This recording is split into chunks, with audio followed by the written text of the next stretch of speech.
पुरानी हवेली की खोज। हरि को अपने पुश्तैनी घर के तहखाने में एक प्राचीन चमकता हुआ संदूक मिलता है जो सिर्फ उसके खून के स्पर्श से खुलता है।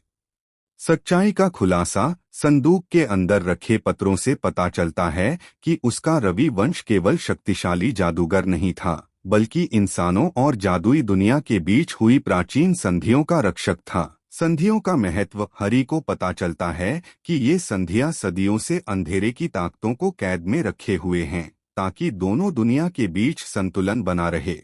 लुप्त रक्षक। उसे एहसास होता है कि उसके पूर्वजों की बहादुरी का असली कारण इन संधियों को टूटने से बचाना था, जिसके लिए उन्होंने अपनी जान की बाजी लगा दी थी।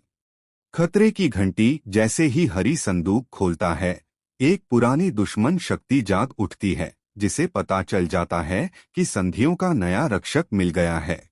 अधूरा प्रशिक्षण। हरि के दादाजी की एक जादुई छवि स्पिरिट प्रकट होती है और उसे बताती है कि उसकी रगों में बहने वाला रक्त ही इन संधियों की सील को दोबारा जीवित कर सकता है। पहली परीक्षा। एक परछाई जैसा साया हवेली पर हमला करता है। हरि को डर पर काबू पाकर अपनी विरासत की शक्ति का इस्तेमाल करना पड़ता है।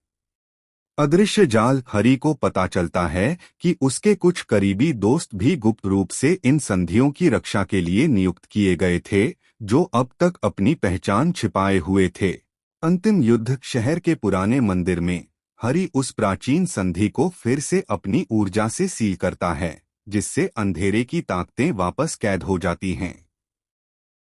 नई शुरुआत। हरि अब समझ चुका है कि उसका जीवन सिर्फ जादू सीखने के लिए नहीं, बल्कि दुनिया के संतुलन की रक्षा करने के लिए है। वह रवि वंश का अगला आधिकारिक रक्षक बन जाता है।